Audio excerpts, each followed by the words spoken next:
자, 저희는 30페이지 피시면 되겠습니다. 30페이지. 29는 안 하죠. 네? 29 뭔데? 문제요.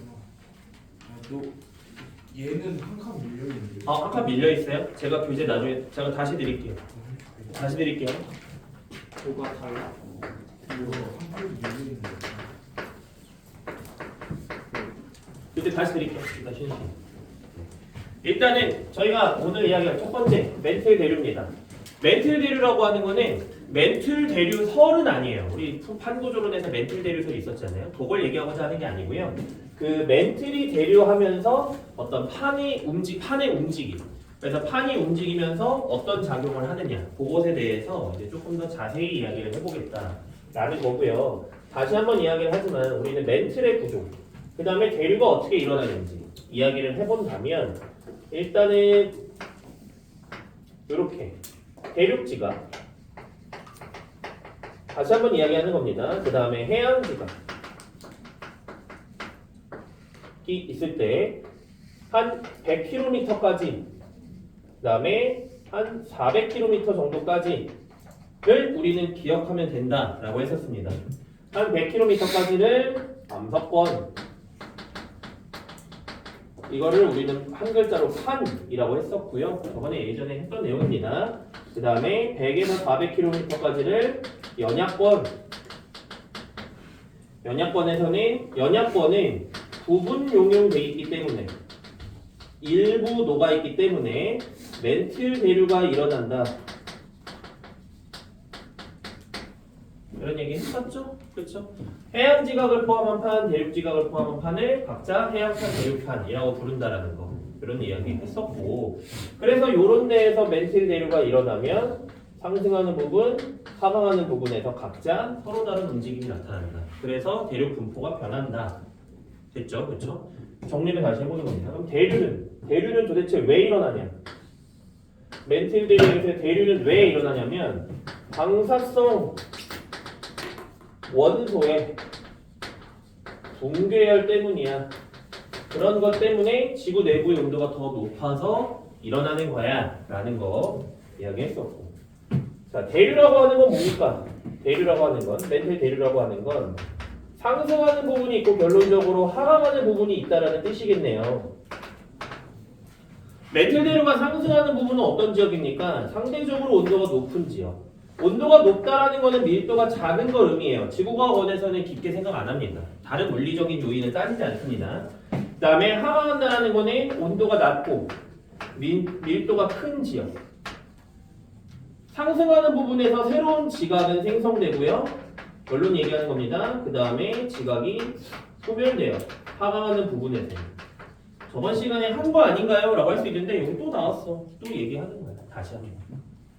지각이 생성되는 지역은 우리는 대체적으로 해령, 그 다음에 열복이다 라고 이야기를 하고요.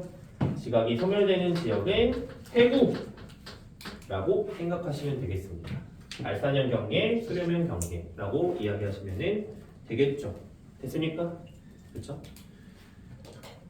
멘틀 대류 다시 한번 이야기한 거고요. 자, 이제 본격적으로 우리가 이 멘틀 대류를 이야기하고 얘기하고자 하는 건 판이 어떻게 움직이냐예요. 다시 돌아와서 판이 이동한다라는 건 멘틀 대류 때문이야 라고는 하지만 우리가 좀 물리적으로 조금 접근해 본다면 판이 이동한다? 어떤 물체가 이동한다라는 거는 힘이 작용했다. 됐습니까?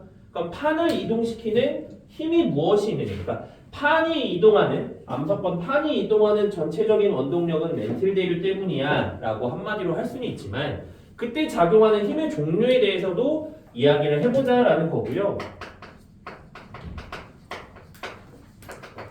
자, 판을 이동시키는 힘은 저희 교재에서는 4개를 소개하고 있어요. 하지만 저는 2가지만 이야기할 겁니다. 쉽게 갑시다. 쉽게.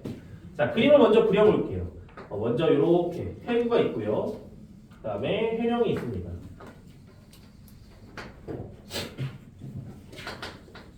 자, 해구가 있고 해령이 있습니다. 그러면 저는 여기에 있는 이 판 기준, 어떤 이 판을 기준으로 밑에서 만들어지는 멘틸 대류의 흐름을 표시해 본다면요. 이런 식으로 일어날 것 같아요. 됐습니까? 멘틸 대류가 상승하는 부분 왼쪽만 그릴게요. 멘틸 대류가 하강하는 부분. 그러면 작용하는 힘의 종류는 우리는 두 가지. 첫 번째, 두 번째 이렇게만 생각할 거고요. 첫 번째, 멘틸 대류가 하강하는 부분에서는 잘 생각해봐. 얘도 어떤 판이 있을 거 아니야. 그러니까 연속된 판이긴 하지만 판이 섭입대를 따라서 쭉 아래로 내려가면 이 판의 무게에 의해서 잡아당기는 힘이 발생할 것 같아요. 그 일단 첫 번째 힘은 그 힘입니다. 잡아당기는 힘. 다시 정리해서 이야기하자면 섭입대에서 판이 잡아당기는 힘. 어떤 그 잡아당기는 힘의 근원은 무엇이냐라고 하면은 중력이야라고 이야기할 수 있겠죠. 그렇죠? 그 힘이 있고요. 두 번째, 멘틸 대류에 의해서 어떤 밀어 올리는 힘. 물론 밀어 올리는 힘도 근원적으로 따진다면 밀어 올려서 뜨거우니까 부풀어 오르고 다시 이제 흘러내리는 힘이야 라고는 할 수 있지만 그냥 쉽게 갑시다.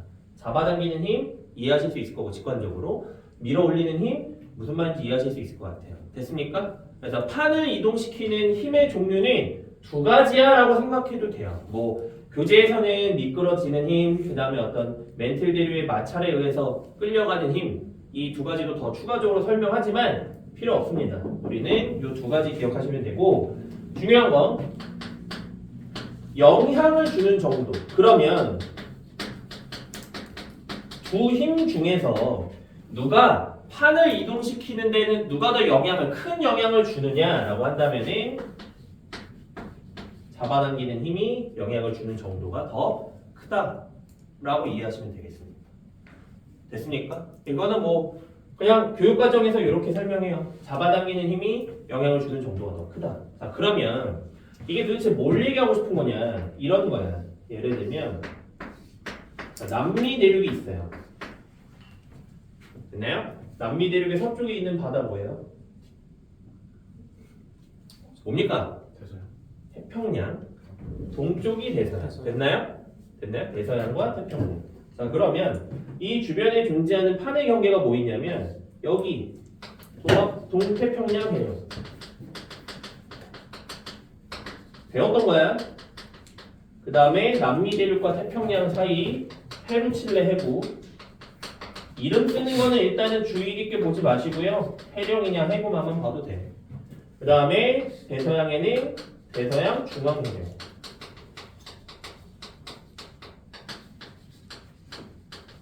됐어? 무슨 말인지? 자, 그러면 왜요? 처음 보는 표정들 아니죠?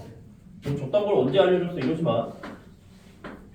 A, B가 있을 때 A판은 해령에서 생성되어서 해령에서 밀어내는 힘, 그 다음에 해구에서 잡아당기는 힘, 두 힘이 존재하죠? B 같은 경우에는 해령에서 밀어내는 힘만 존재합니다. 여기까지 이해되셨습니까? 그러면 다시 얘기하는 거야. A판은 남미 대륙의 서쪽에 있는 A판은 뭐 태평양판이든 뭐든 간에 이름은 됐고 A판은 잡아당기는 힘과 밀어 올리는 힘 둘 다 존재해요. B는 밀어 올리는 힘만 존재해요. 그럼 판의 이동 속도는 누가 더 빠르냐라고 했을 때 당연히 A가 더 빠르다라고 이야기할 수 있는 거죠. 왜? 작용하는 힘의 종류가 두 가지니까.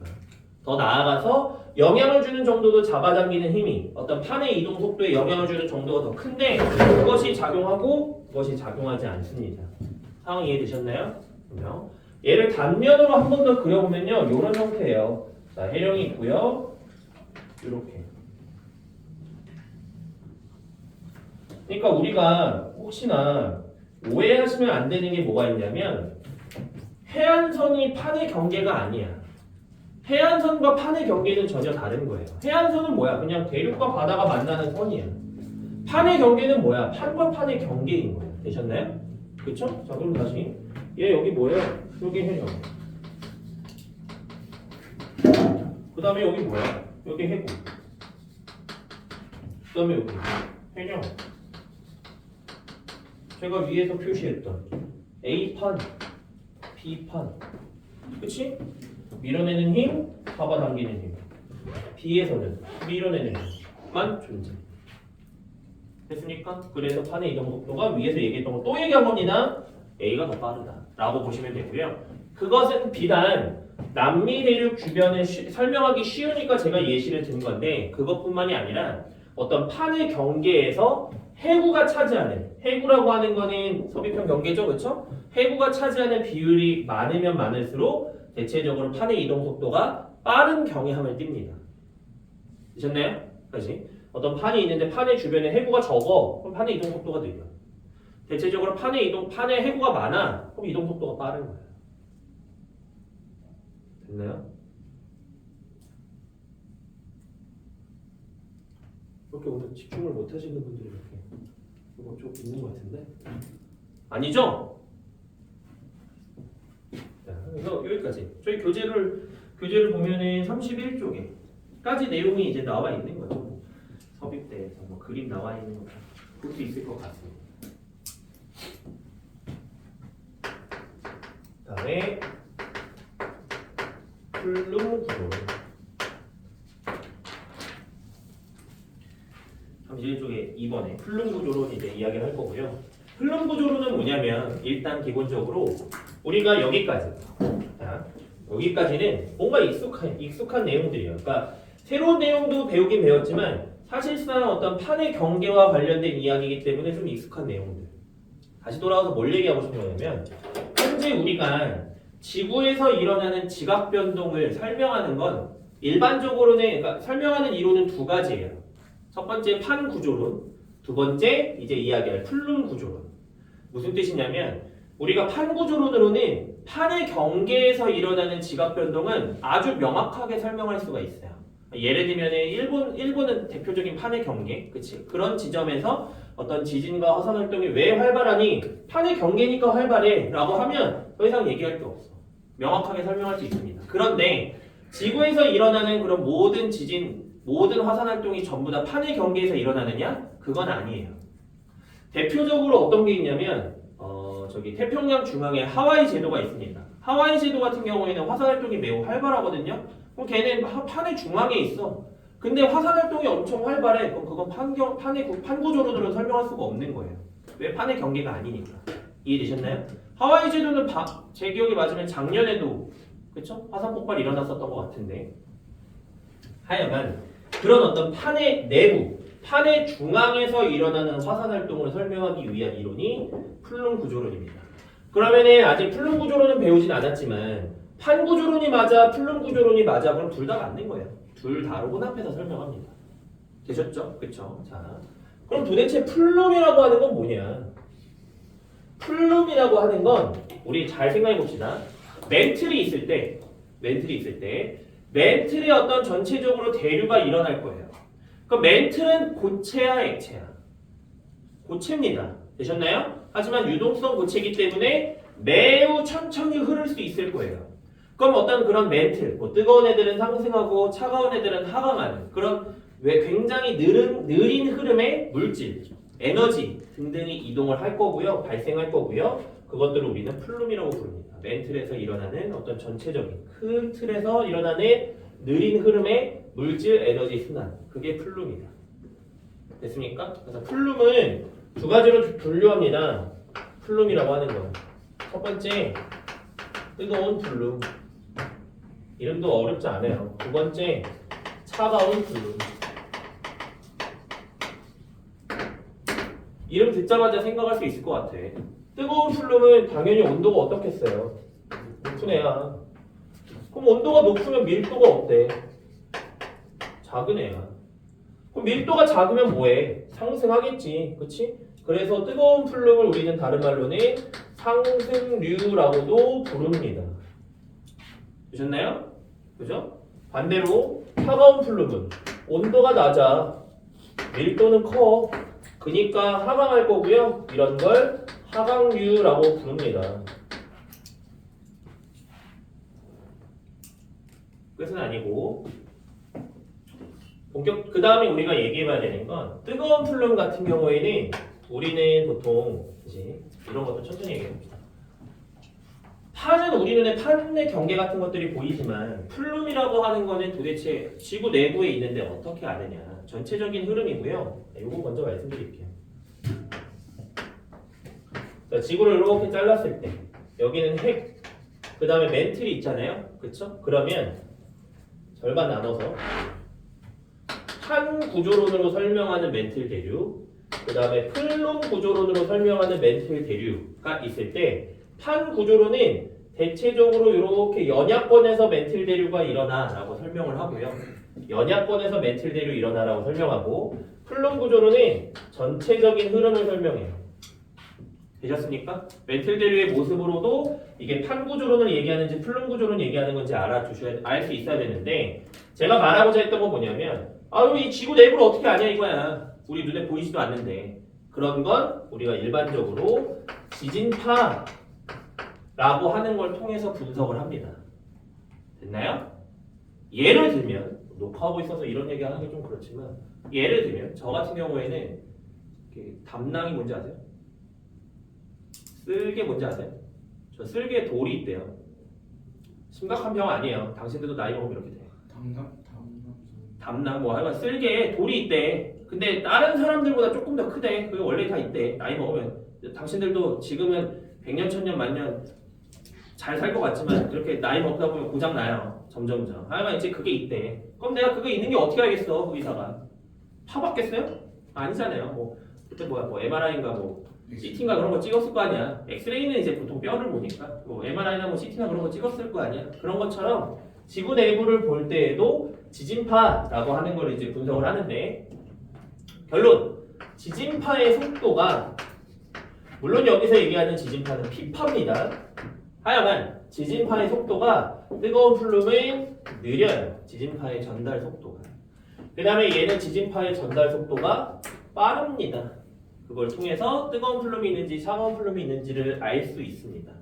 왜 빠르냐 느리냐는 사실 모르셔도 되고요. 그럼에도 궁금하면 지금 이 시간 말고 끝나고 물어보세요. 혹시나 궁금하시면. 그럼 우리가 기억해야 되는 건 뭐냐? 문제에서 어떤 걸 물어보냐면 일반적으로 편차를 많이 물어봐요. 이제 지구과학 문제 풀다 보면 편차라는 거 많이 나올 겁니다. 편차는 뭐냐면 관측값 빼기 평균값이야. 어려운 말 아니야. 지진파의 속도가 느리대. 일반적으로 뜨거운 플룸에서. 그럼 편차가 어떻게 써요? 편차값이 음수가 나타나겠죠.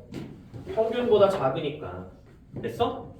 그 다음에 차가운 플룸은 지진파의 속도 편차가 양수가 나타나겠죠. 그죠? 그렇게 보는 겁니다. 그래서 뜨거운 플룸인지 차가운 플룸인지 알아내는 거야. 자, 두 번째. 얘네들이 도대체 어디에서 형성되느냐? 라고 물어보면 차가운 플룸부터 설명하겠습니다. 차가운 플룸. 차가운 플룸은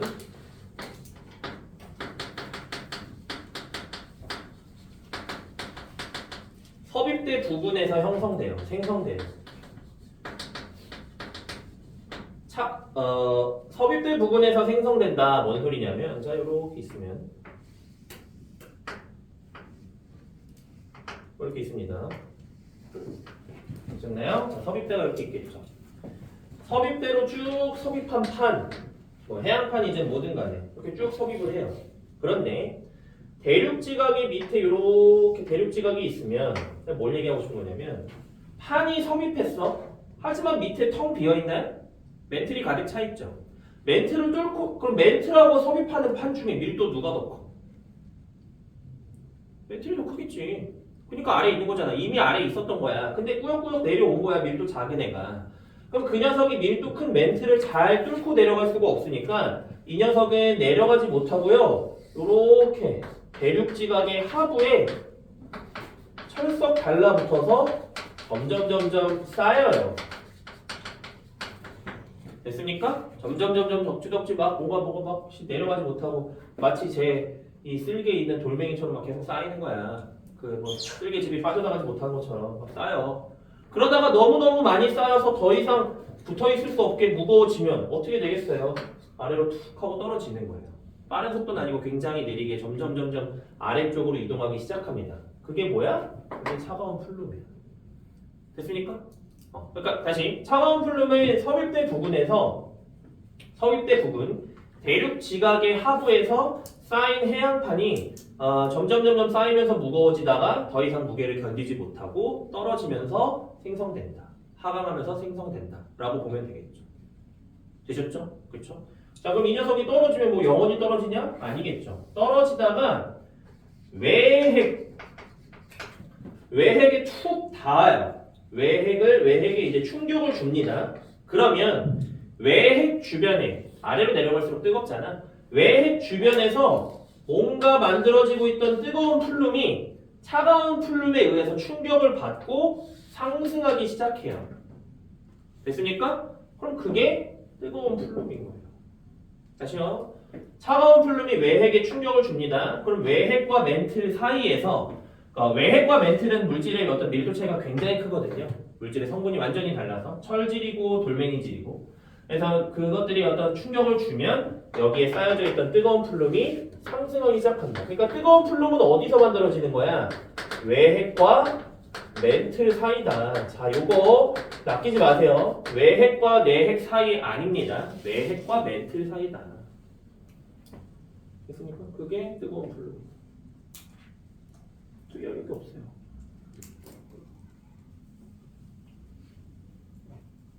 외핵과 멘틀 사이. 외핵과 멘틀 사이. 됐나요? 그죠? 저희 교재 있는 지금 31쪽에 뭐 플룸의 운동 뭐 이런 것까지 다 얘기했죠? 플룸 구조로 뭐 이야기한 거예요.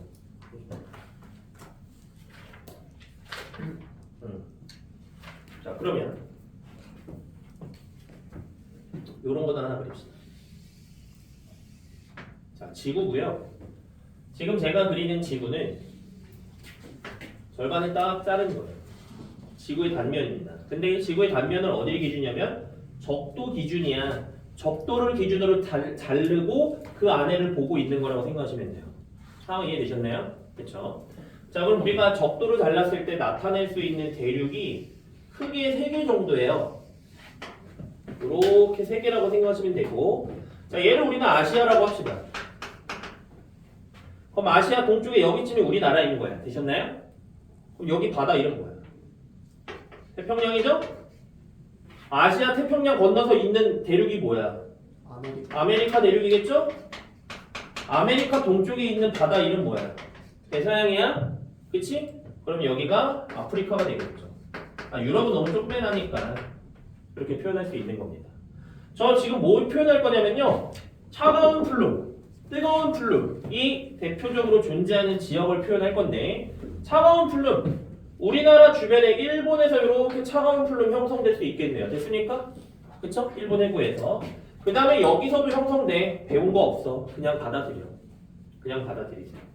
이렇게 두 지역에서 대표적으로 차가운 플룸이 형성되고요. 뜨거운 플룸이 형성되는 지역은 어디냐면 일단 여기 첫 번째 상승하는 지역, 그 다음에 두 번째, 그 다음에 세 번째, 요 세 가지 기억하시면 좋겠고, 자, 얘는 동아프리카 열목대.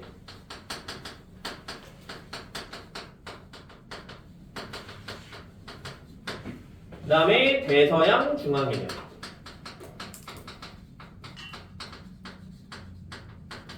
그 다음에 하와이 제도. 이 세 가지 기억하시면 되겠습니다.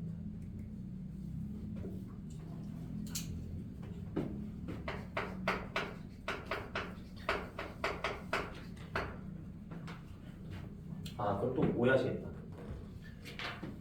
일단 왜 그런지 조금 이따가, 그게 아니라는 것만 일단 기억하세요. 뭐가 아닌 걸 얘기할 거냐면, 선생님, 해령이랑 열곡대는 뜨거운 플룸이 상승하는 곳이네요. 는 아니에요. 그건 아니에요. 그거는 왜 아닌지는 조금 이따가 하고요.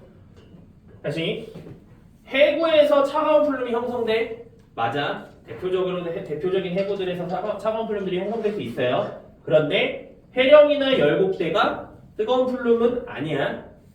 뜨거운 플룸이 상승하는 지역은 아니야. 지금 제가 여기 그럼 왜 썼어? 여기다가 우연찮게 맞아 떨어지는 거예요. 그게 무슨 개념인지 다시 열점 설명하고 말씀드리겠습니다. 자, 마지막. 여기 단원에서 마지막. 열점은 뭐냐? 요거까지 하고 잡아줍시다. 열점이라고 하는 건 뜨거운 플룸이 상승하는 지역이에요. 영어로 핫스팟이야. 그냥 뜨거운 지점이에요. 뜨거운 지점. 대표적인 게 이제 하와이 지도가 있는데 열점은 일단 열점의 특징. 첫 번째, 뜨거운 플룸이 상승하는 지역.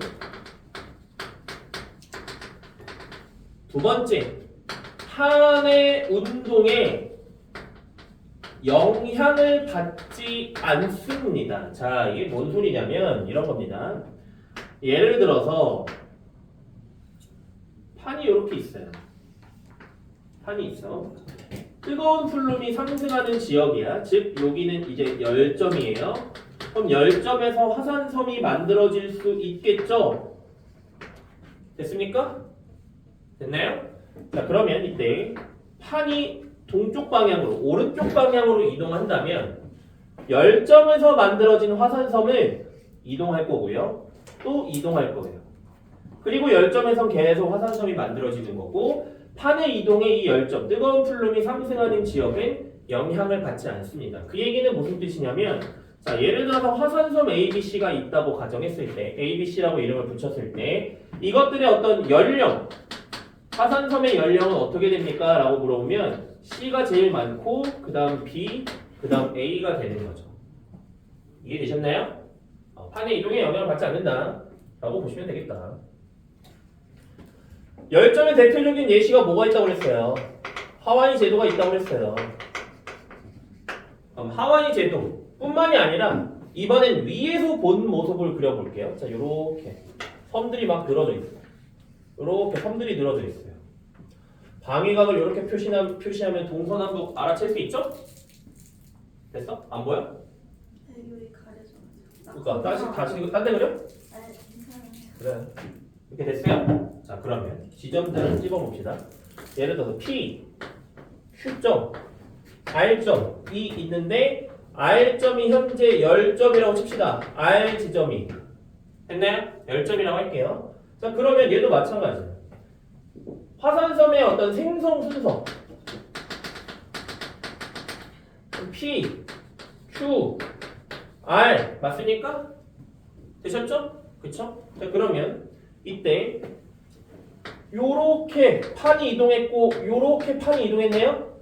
그걸 굳이 방향으로 이야기한다면 북서 방향으로 이동했고 서쪽 방향으로 이동했다라고 할 수 있겠죠? 자, 그럼 이제 물어보는 거예요. 판의 이동 순서는 북서로 움직였다가 서로 움직인 거예요? 아니면 서로 움직였다가 북서로 움직인 거예요? 뭐가 먼저요? 서쪽 방향이 먼저예요? 이렇게 가야 될 것 같으니까 가 아니고 생성 순서가 PQ라며. PQ 때에는 판의 이동 방향이 북서 방향이잖아. 그 다음에 QR 만들어질 때 판의 이동 방향이 서잖아. 그러니까 판은 북서로 먼저 움직였다가 서쪽으로 움직인 거지. 과거잖아. 어? 이렇게 한 게 아니라. 아니, 왜 그래? PQR 순서로 만들어진 건 됐어? 됐어? PQ일 때는 북서로 움직인 거 됐어, 판이? 북서로 먼저 움직인 거지. 서로 먼저 간 게 아니라. 이 화살표로 따라가면 안 되지. 이건 내가 그냥 걸어가는 거고. 되셨나요? 받아들여. 받아들여. 그죠? 자, 이런 식으로 이제 자, 열점에서 다시 열점은 뭐야? 판의 운동에 영향을 받지 않는 지점이에요. 그래서 그것을 통해서 그러니까 열점에서 만들어진 화산섬들을 통해서 어떤 이제 판의 이동 방향 우리가 유추할 수 있고요. 다시 돌아와서 이런 겁니다. 아까 동아프리카 열곡대 혹은 대서양 중앙해령이 열점 그러니까 뜨거운 플룸과는 관계 없다고 했죠. 그건 무슨 뜻이냐면 하필 얘는 지금 현재 열점하고 우리가 살고 있는 이 시대의 열점하고 맞아 떨어진 거예요. 자, 예를 들면 이런 겁니다. 예를 들면 첫 번째. 자, 이렇게 얘는 이제 열점. 그 다음에 이건 해령. 자, 어느 순간 이렇게 있었어. 근데 판이 이동하는 거야. 그래서 해령이 이동해. 그래서 열점과 맞아 떨어질 수 있겠죠. 더 이동해서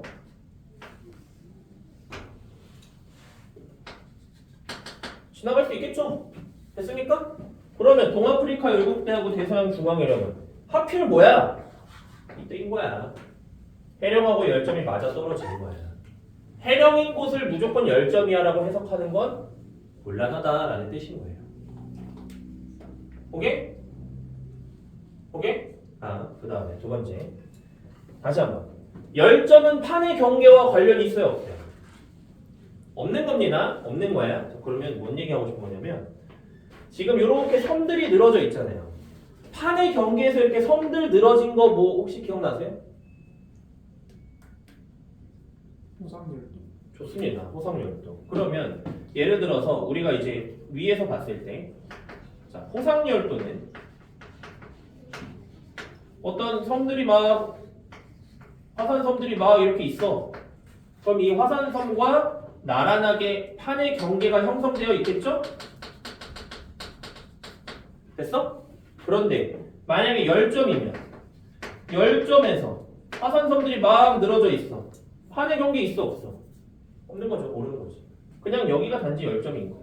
뭐 여긴지 우리가 알 바는 아니지만 하여간 말하고자 하는 건 판의 경계가 존재하지는 않는 거죠. 선생님 지금 막 화산을 그러니까 이게 호상열도인지 10점인지 판의 경계를 안 주면 어떻게 합니까? 호상열도 같은 경우에는 이 모든 지역에서 화산활동이 지금 활발히 일어나겠죠. 근데 10점은 어떤 한 지점에서만 화산활동이 활발히 일어나겠지. 즉 A, B, C가 있을 때 A에선 화산활동이 활발해. B, C에선 일어나 안 일어나? 안 일어날 가능성이 높다라는 거예요. 에? 이해됐어? 오늘 왜 이렇게 다들 이렇게 뭐가 이렇게 늘어져요? 아닌가요? 제 착각인가요? 뭔가 네, 저희 일단 교재 잠깐 볼까요? 교재에서